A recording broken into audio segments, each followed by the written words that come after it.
Student দেখো, তোমাদের সংকরায়ন নিয়ে আলোচনা করছিলাম। এক্ষেত্রে sp3 সংকরায়ন, sp2 সংকরায়ন এবং sp সংকরায়ন আমাদের আগে হয়ে গেছে। সেই পুরনো পড়াটাই একটু রিকল করছি, মানে একটু মনে করাচ্ছি। তোমাদের প্রথম পড়িয়েছিলাম sp3 সংকরায়ন। সেক্ষেত্রে মিথেন মানে CH4 অণুকে উদাহরণ হিসেবে রেখেছিলাম এবং মনে করে দেখো sp3 সংকরায়ন হলে অণুর গঠনাকৃত হয় চতুস্তলকীয় বা টেট্রাহেড্রাল, মানে এরকম। এক্ষেত্রে চারটে বন্ড বা চারটে, এখানে কার্বন পরমাণুটা থাকে, এখানে হাইড্রোজেন, এখানে হাইড্রোজেন, এখানে হাইড্রোজেন, এখানে হাইড্রোজেন। এই হাইড্রোজেন পরমাণুগুলি অর্থাৎ এই বন্ডগুলি কিন্তু একই সমতলে থাকে না। এইটা মনে করো একটু উপরের দিকে উঠে আছে, সেটাকে কিভাবে দেখিয়েছি? এইভাবে। এই বন্ডটা মনে করো পিছন দিকে, বোর্ডের পিছনে আছে, তাই এইভাবে দেখিয়েছি। এই ধরনের গঠনকে বলা হয় টেট্রাহেড্রাল বা চতুস্তলকীয় গঠন। তাহলে লিখেছি দেখো CH4 অণুর চতুস্তলকীয় বা টেট্রাহেড্রাল গঠন। এক্ষেত্রে বন্ড অ্যাঙ্গেল হয় 109 ডিগ্রি 28 মিনিট। এরপরে করেছিলাম sp2 সংকরায়ন। মনে করে দেখো sp2 সংকরায়ন হলে পরে গঠনাকৃত হয় সামতলিক ত্রিভুজাকার, মানে এরকম। সামতলিক ত্রিভুজ মানে দেখো একই সমতলে, একই সমতলে আছে বলেই এই বোর্ডের উপরে আমি এই তিনটে পেনকে রাখতে পারবো। দেখো ক্যামেরা দেখতে পাচ্ছ একই সমতলে, মানে প্রত্যেক একই প্লেনে আছে। যেমন ধরো BF3 অণু, তার গঠনাকৃতি এরকম সামতলিক ত্রিভুজাকার, মানে একই সমতলে সবাই আছে। তারপরে দেখেছিলাম ইথিলিন এর সামতলিক গঠনাকৃতি। এখানে যদি আমি ইথিলিনকে দেখিয়েছিলাম, মনে করে দেখবে দুটো সামতলিক ত্রিভুজ এইভাবে পরস্পর মুখোমুখি যুক্ত থাকে। তো যাই হোক, এক্ষেত্রেও গঠনাকৃতি হয় একই সমতল, মানে সামতলিক গঠনাকৃতি হয়, যাকে আমরা বলি প্ল্যানার স্ট্রাকচার। একইভাবে বেনজিন, যাকে আমরা এইভাবে চিনি, বেনজিন, এখানে একটা ডবল বন্ড, এখানে ডবল বন্ড, এখানে ডবল বন্ড, এইভাবেও চেনা যায় বেনজিনকে। বা এখানে মনে রাখবে কার্বন পরমাণু আছে, প্রত্যেকটা জয়েন্টে কার্বন পরমাণু। যারা ক্লাস 10 খুব ভালো করে পড়েছে তারা বেনজিনের স্ট্রাকচার জানে। এবং প্রতিটা কার্বনে কিন্তু একটা করে হাইড্রোজেন আছে। এইটা হচ্ছে বেনজিন। এবং মনে রাখবে প্রত্যেকটা কার্বন কিন্তু sp2 সংকরায়িত। sp2 সংকরায়িত হলে এর আকৃতি হয় সামতলিক, কিন্তু এইভাবে বোঝা যাচ্ছে না বলে আমি এইভাবে দেখিয়েছি। মানে একটা তলকে আগে দেখিয়েছি, একটা বইয়ের পৃষ্ঠা মনে করো, এটা হচ্ছে একটা বইয়ের পৃষ্ঠা। সেই বইয়ের পৃষ্ঠার উপরে, মানে ওই তলের উপরে পুরো বেনজিন অণুটাকে রাখা যাবে। অর্থাৎ বেনজিন অণুর গঠনাকৃতিও কিন্তু সামতলিক ত্রিভুজাকার, কারণ প্রত্যেকটা কার্বন হচ্ছে sp2 সংকরায়িত। তা বেনজিনের এইটাও লেখা যায়, অর লিখে এইটাও লেখা যায়। এখানে কার্বনকে দেখাইনি, এখানে কার্বনকে দেখিয়েছি, দুটো একই। আর স্ট্রাকচারগুলো এইভাবে দেখিয়েছি কারণ এটা বোঝাচ্ছে যে হাইড্রোজেন, কার্বন সবাই প্রত্যেকে আছে একই সমতলে। তো এইটা হচ্ছে sp2 সংকরায়ন।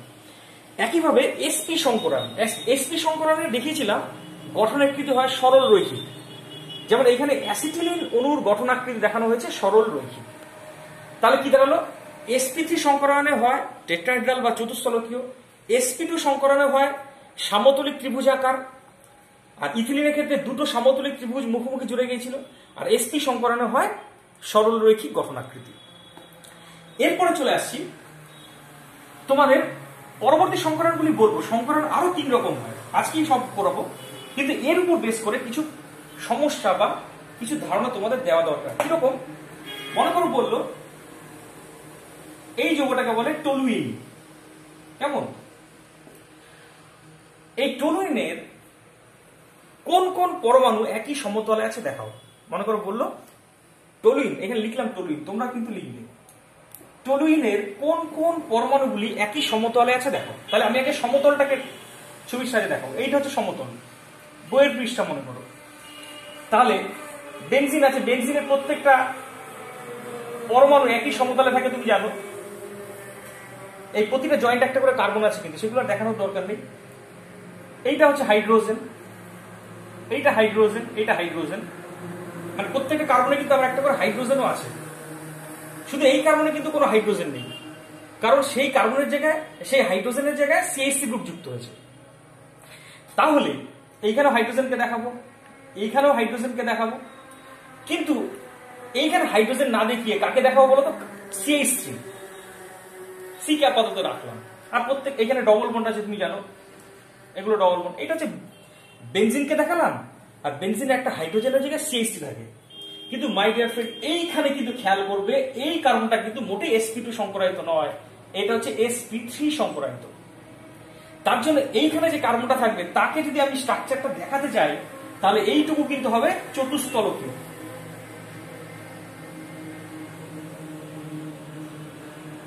এইটুকু হবে চতুস্তলকীয়। তাহলে এই কার্বনের সাথে যে হাইড্রোজেনগুলি যুক্ত আছে, সেই হাইড্রোজেনগুলি কিন্তু মোটেই একই সমতলে থাকবে না। শুধু এই তিনটে হাইড্রোজেন আউট অফ প্লেন, মানে এই সমতলে থাকবে না, এই কার্বন পর্যন্ত একই সমতলে থাকবে। কিন্তু একইভাবে তোমাকে যদি বলে CH3 CH double bond CH2, এই যৌগটাতে কোন কোন পরমাণুগুলি একই সমতলে আছে দেখাও, তাহলে এর সাথে ইথিলিনের পার্থক্যটা কি তুমি মনে করে দেখো। ইথিলিনকে তুমি ভালোভাবেই চেনো, এটা হচ্ছে ইথিলিন। ইথিলিনের একটা হাইড্রোজেন সরে গিয়ে যদি CH3 আসে, তাহলে দেখো এই যৌগটা। তাহলে আমি ইথিলিনের স্ট্রাকচারটাকে ভাববো, ঠিক আছে? ইথিলিনের ওই সে তলটাকে দেখায়, বইয়ের পৃষ্ঠটাকে দেখায়। সেক্ষেত্রে এইখানে কার্বন ডবল বন্ড C, এই পর্যন্ত কিন্তু সবাই একই সমতলে। এইখানে CH3 মানে এই CH3টা, তাই না? দেখো তো, এই কার্বনে দুটো হাইড্রোজেন দুটো হাইড্রোজেন, এই কার্বনে একটা হাইড্রোজেন একটা হাইড্রোজেন, আরেকটা হাইড্রোজেনের জায়গায় ইথিলিনের একটা হাইড্রোজেনের জায়গায় CH3 গ্রুপ আছে। তাহলে CH3 দেখালাম, কিন্তু এই কার্বনটা তো আর sp2 সংকরায়িত না, এটা sp3 সংকরায়িত। তাহলে এ কিন্তু চতুস্তলকীয় গঠন প্রাপ্তি করবে এই কার্বনটা। তাহলে সেক্ষেত্রে এর সাথে যে হাইড্রোজেনগুলি যুক্ত থাকবে তারা কিন্তু প্রত্যেকে চতুস্তলকীয় ভাবে যুক্ত থাকবে। এখানে একটা চতুস্তলকীয় গঠন আকৃতি এঁকেছি। আর এর সাথে যে হাইড্রোজেনগুলি যুক্ত থাকবে তারা কিন্তু মনে রাখবে একই সমতলে থাকবে না। তার মানে এই কার্বন পর্যন্ত কিন্তু একই সমতল, কিন্তু তার সাথে যে হাইড্রোজেনগুলি থাকবে তারা কিন্তু একই সমতলে থাকবে না। তো এই হচ্ছে আমাদের একটা ছোট্ট একটা আইডিয়া দিলাম, মুছে দিলাম। আচ্ছা, মুছে তোমরা অবশ্যই দরকার হলে স্ক্রিনশট নিয়ে নিতে পারো, নিয়ে তোমরা সেটা দিয়ে লিখে নিতে পারো পরে। তো যাই হোক, এরপরে আরেকটা ছোট্ট প্রশ্ন দিচ্ছি। যেমন ধরো যদি বলে CH3 C triple bond CH, এই যৌগটিতে কোন পরমাণুগুলি একই সরল রেখায় নেই, তাহলে তুমি মনে করবে সেই অ্যাসিটিলিনের সাথে তুলনা করবে। মনে করে দেখো অ্যাসিটিলিনের গঠনাকৃতি কেমন ছিল, একটু আগে দেখেছিলাম সরল রেখে, মানে সবাই একই সরল রেখা থাকে। অ্যাসিটিলিনের সাথে এর পার্থক্যটা কোথায়? শুধুমাত্র এক জায়গায় পার্থক্য, সেটা কি একটা হাইড্রোজেনের জায়গায় চলে এসে CH3। কেমন? এই কার্বনটা কিন্তু মোটেই sp সংকরায়িত নয়। এই যে হাইড্রোজেন CH3টাকে আলাদা করে দেখালো, এই কার্বনটা কিন্তু তুমি খেয়াল করে দেখো sp3 সংকরায়িত। তার মানে এর চতুস্তলকীয় গঠনাকৃতি থাকবে। তাহলে আমি যদি এর স্ট্রাকচারটাকে দেখাই, তাহলে এইখানটাতে CH3টাকে আলাদা করে লিখবো, C লিখলাম ঠিক আছে, কিন্তু আমি চতুস্তলকীয় গঠন দেখাতে বাধ্য। এখানে উপরের মতো আগের যেগুলো দেখালাম সেরকম। তাহলে এইখানে হাইড্রোজেন, এখানে হাইড্রোজেন, এখানে হাইড্রোজেন। তাহলে একই সরলরেখায় কোন পর্যন্ত থাকবে খেয়াল করে দেখো, এই পর্যন্ত একই সরলরেখায় আছে, কিন্তু এই তিনটে হাইড্রোজেন একই সরলরেখায় থাকবে না। ব্যাস, আমার যেটুকু আইডিয়া দেওয়া ছিল মোটামুটি দিয়ে দিলাম, ঠিক আছে? মুছে দিলাম। এবার বাকি সংকরণগুলো আজকে করাবো। বাকি সংকরণ বলতে সবার ফার্স্ট করাচ্ছি, দেখো sp3d সংকরণ। sp3d সংকরণ একটা উদাহরণ দিয়ে করাচ্ছি। এখানে লিখলাম উদাহরণ, সবসময় মনে রাখবেন উদাহরণ দিয়ে করে। উদাহরণ দিচ্ছি PCl5,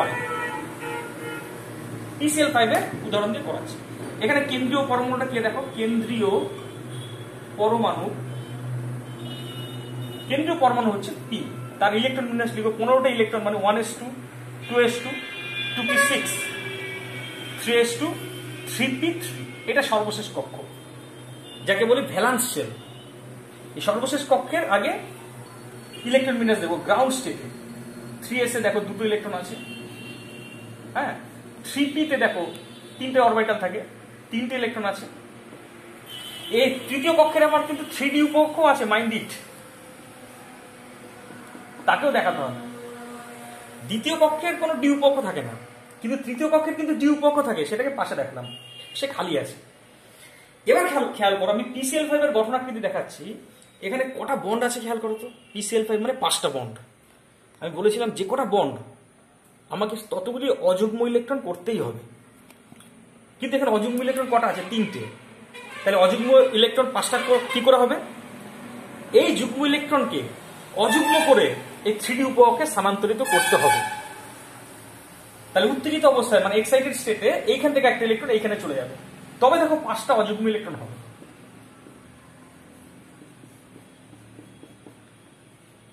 পাঁচটা অযুগ্ম ইলেকট্রন পেলাম। কেন 5টা অযুগ্ম ইলেকট্রন করবেন স্যার? আরে যে কটা বন্ড আমাকে ততগুলি অযুগ্ম ইলেকট্রন করতে হবে, কারণ অযুগ্ম ইলেকট্রনগুলি আছে এমন অরবিটালগুলি অভিলেপনে অংশ নেয় এবং সেই অরবিটালগুলি বন্ড তৈরি করে। তাহলে আমাকে 5টা বন্ড তৈরি করার জন্য 5টা অযুগ্ম ইলেকট্রন লাগবে। এবার এই 5টা অরবিটাল বলতে এস এর একটা, পি এর 3টে এবং ডি এর একটা পরস্পর সংকরায়িত হবে, মানে মিশ্রিত হবে। যেই সংকরায়নকে আমরা কি বলি? sp3d সংকরায়ন। sp3d কেন? এস এর একটা, পি এর 3টে আর ডি এর একটা। এস এর একটা দেখো, পি এর 3টে, তাই পি এর মাথায় 3 আর ডি এর একটা। sp3d সংকরায়ন। এক এক রকম সংকরায়নের জন্য এক এক রকম গঠনাকৃতি। মনে করে দেখো, যদি sp3 সংকরায়ন হয় তাহলে আকৃতি ছিল টেট্রাহেড্রাল বা চতুস্থলক। যদি sp2 সংকরায়ন হয় তাহলে গঠনাকৃতি ছিল সমতলিক ত্রিভুজাকার। যদি sp সংকরায়ন হয় তাহলে ছিল সরল রৈখিক। আর sp3d সংকরায়নের জন্য আকৃতি কেমন হবে জানো? হবে ট্রাইগোনাল বাইপিরামিড, অথবা বাংলায় বলে ত্রিকোণীয় দ্বিপিরামিডীয়। এরকম বাংলা টার্মটার নাম মনে রাখলে হবে। তোমরা মনে রাখবে ট্রাইগোনাল বাইপিরামিড, যেটাকে দেখতে এরকম। তোমরা ঠিক এইভাবে অঙ্কন করবে কিন্তু ছোট করে, ঠিক আছে? আচ্ছা, এখানে কেন্দ্রীয় পরমাণু ফসফরাস পি রাখলাম, তার 3 কোণার 3টে সিএল। এইটা হচ্ছে ট্রাইগোনাল। বাইপিরামিড মানে এর উপরে, এই তলের উপরে একটা আছে, নিচে একটা আছে, মানে ঠিক উপরে একটা সিএল আছে আর এই তলের নিচে একটা সিএল আছে। বেঁকে গেলে হবে না, এই তলের নিচে একটা সিএল আছে। এইটাকে বলে ট্রাইগোনাল বাই পিরামিড। বাংলা টার্মটাও লিখতে পারো, বাংলা আমি লিখছি না। ত্রিকোণীয় দ্বিপিরামিডীয়। ত্রিকোণীয় কেন? 3টে কোণ আছে। দ্বিপিরামিডীয় মানে যদি এই কোণগুলির সাথে পরস্পর যোগ করো তাহলে উপরে একটা পিরামিড দেখবে, নিচে একটা পিরামিডের মতো গঠনাকৃতি দেখবে। আমি এটাকে পেনের সাহায্যে দেখানোর চেষ্টা করছি, 5টাকে ধরা খুব মুশকিল। দেখো, এখানে পি আছে, ফসফরাস আছে, ঠিক আছে? পি এর সাথে এদিকে একটা সিএল, এদিকে একটা সিএল, এদিকে একটা সিএল। আরেকটা সিএল উপরে থাকবে, আরেকটা সিএল নিচে থাকবে, মানে উপরে একটা সিএল থাকবে আর নিচে একটা সিএল থাকবে। এই হচ্ছে ট্রাইগোনাল বাইপিরামিড, মানে ত্রিকোণীয় দ্বিপিরামিডের স্ট্রাকচার। এখানে মনে রাখবে 2 রকমের বন্ড থাকে। এই বন্ডগুলিকে বলা হয় ইকুইটোরিয়াল বন্ড, ইকুইটোরিয়াল। আর উপরে আর নিচে যে বন্ডগুলি আছে তাদের বলা হয় অ্যাক্সিয়াল বন্ড। এখানে ইকুইটোরিয়াল বন্ড অ্যাঙ্গেল হয় 120 ডিগ্রি। দেখো, 3টে যে বন্ড থাকে একই তলে তাদের বন্ড অ্যাঙ্গেল হয় 120 ডিগ্রি। আর লম্বালম্বি ভাবে যারা আছে, যে দুটো বন্ড আছে, তাদের বন্ড অ্যাঙ্গেল হয় 90 ডিগ্রি। তাহলে আমি এইখানে সেই বন্ড অ্যাঙ্গেলগুলো দেখানোর চেষ্টা করছি। তাহলে এই বন্ড অ্যাঙ্গেল হবে 120 ডিগ্রি, আর এই উপরে যে সিএলটা আছে সে এই তলের সাথে যে বন্ড অ্যাঙ্গেল করছে সেটা হবে 90 ডিগ্রি। কেমন? তাহলে আমি 2 রকমের বন্ড পেলাম, কিন্তু এই 3টে সিএল হচ্ছে ইকুইটোরিয়াল অবস্থানে আছে, আর এই দুটো সিএল কিন্তু আছে অ্যাক্সিয়াল অবস্থানে। অ্যাক্সিয়াল উপরে বা নিচে যে সিএল দুটো আছে তারা কত ডিগ্রি কোণ করে থাকে? এই তলের সাথে 90 ডিগ্রি। আর বলবো না। এবার চলে আসছি আরেকটা উদাহরণে, এটা মুছে দিলাম। তাহলে আমি গঠনাকৃতি কি পেলাম? ত্রিকোণীয় দ্বিপিরামিডীয় বা ট্রাইগোনাল বাইপিরামিড। আচ্ছা, sp3d এর আরেকটা উদাহরণ দিই। হ্যাঁ, এখানে লিখলাম sp3d এর আরেকটা এক্সাম্পল। মনে করো তোমাকে দিলাম এক্সাম্পল, অন্য একটা বলতে ClF3 দিলাম, ClF3। কেমন? ClF3 কেন্দ্রীয় পরমাণুটা কে দেখো? ক্লোরিন। কেন্দ্রীয় পরমাণু ক্লোরিন। ক্লোরিনের ইলেকট্রন বিন্যাস 17টা electron, 1s2 2s2 2p6 3s2 3p5। এটা সর্বশেষ কক্ষ। তাহলে GS মানে গ্রাউন্ড স্টেটে দেখো 3s এ দেখো আমি দেখাবো কটা? 2। এই দুটো। আর 3p-তে দেখো 5টা, 1 2 3 4 5, 3d খালি আছে কিন্তু, কারণ তৃতীয় কক্ষের ডি উপকক্ষ আছে। তাহলে এবার দেখো তো ClF3-তে কটা বন্ড আছে? 3টে বন্ড। তাহলে 3টে অযুগ্ম ইলেকট্রন চাই, কিন্তু এখানে কটা অযুগ্ম ইলেকট্রন আছে? দেখো একটা। তাহলে 3টে অযুগ্ম ইলেকট্রন কি করে পাবো? এইখান থেকে একটা ইলেকট্রন 3d-তে স্থানান্তরিত হবে। তাহলে এক্সাইটেড স্টেটে আমি দেখাবো এখানে দুটো আছে, যেরকম থাকবে থাকুক, আর এখানে দুটো এরকমই রাখবো, কিন্তু একটা ইলেকট্রনকে এখানে নেবো। তাহলে কি পাবো দেখো তো? দেখো 3টে আমি অযুগ্ম ইলেকট্রন পেয়ে গেলাম। এখান থেকে যদি একটা এখানে আসে তাহলে এই 3টে অযুগ্ম ইলেকট্রন পেলাম। এবার এই অরবিটালগুলি পরস্পর সংকরায়িত হবে, তাহলে পাবো দেখো sp3d সংকরায়ন। কিন্তু এখানে একটা প্রবলেম হচ্ছে, দেখো এখানে এই ইলেকট্রন জোড় নিঃসঙ্গ ইলেকট্রন জোড় রূপে থাকবে, মানে লোন পেয়ার অফ ইলেকট্রন রূপে থাকবে। তাহলে স্ট্রাকচার সে আগের মতোই ট্রাইগোনাল বাইপিরামিডই হবে, যার কেন্দ্রে থাকবে Cl। কেমন? তবে 3টে তাদের বন্ড তৈরি হবে, কারণ সিঙ্গেল ইলেকট্রন বন্ড তৈরি করে, আর লোন পেয়ার মানে নিঃসঙ্গ ইলেকট্রন জোড়া বন্ড তৈরি করে না, কিন্তু তারা নিঃসঙ্গ ইলেকট্রন জোড় রূপে থাকে। কিন্তু একটা কথা মাথায় ঢুকিয়ে নাও, কখনো ভুলো না, লোন পেয়ারগুলি কখনো উপরে বা নিচে তাদের অবস্থান দেবে না। মানে নিঃসঙ্গ ইলেকট্রন জোড়গুলিকে কখনো আমি অ্যাক্সিয়াল অবস্থানে দেখাবো না একটি বিপিতে, ট্রাইগোনাল বাইপিরামিডে, এটা যেন মনে থাকে। নিঃসঙ্গ ইলেকট্রন জোড়গুলিকে সবসময় এই তলে রাখতে হবে, মানে ইকুইটোরিয়াল অবস্থানে রাখতে হবে। তার কারণটা যখন ভিএসি পেয়ার করাবো, valence shell electron pair repulsion theory, এই পরের দিনই করাবো, তখন জিনিসটা বলবো।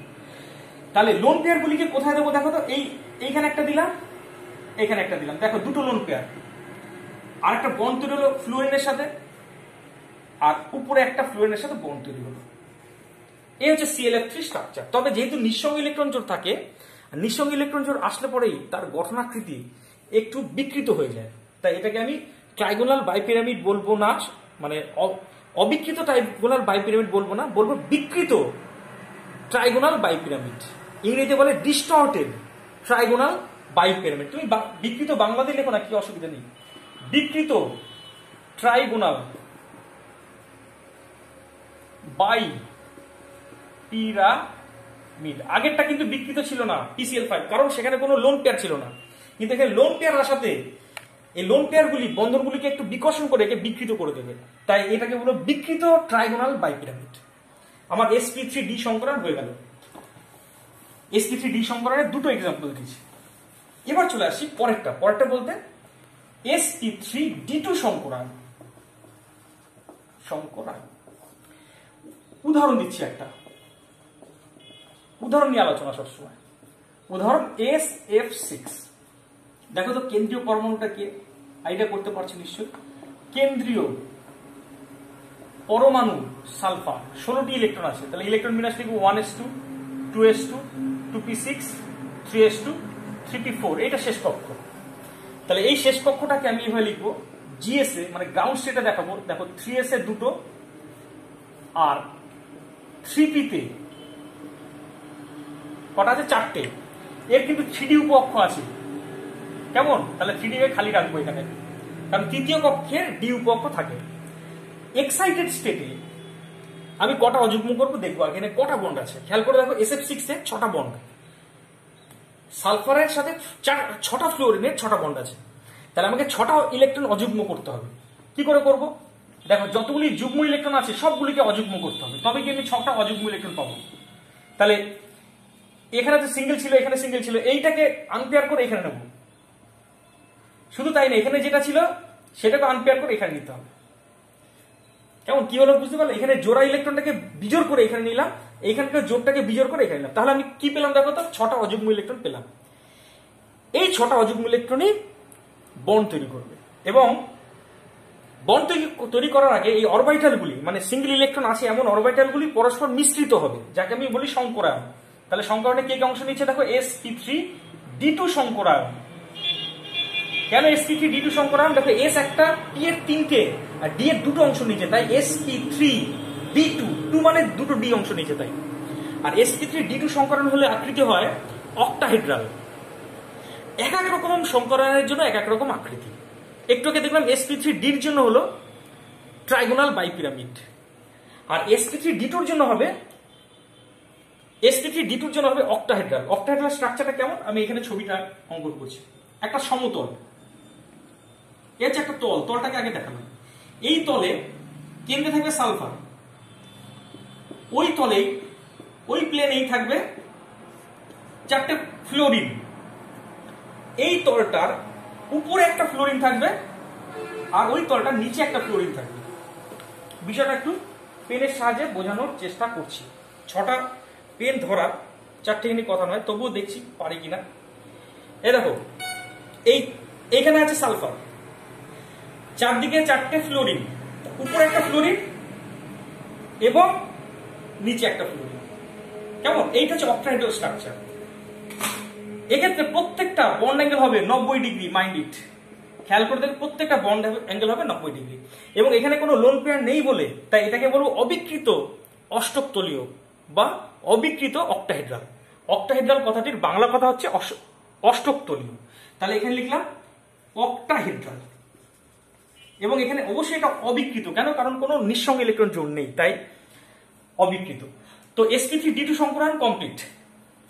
এবার চলে আসছি আরেকটা লাস্ট পড়ে আছে, সেটা হচ্ছে sp3d3 সংকরায়ন। তাহলে এবার হেডিং করলাম sp3d3 সংকরায়ন।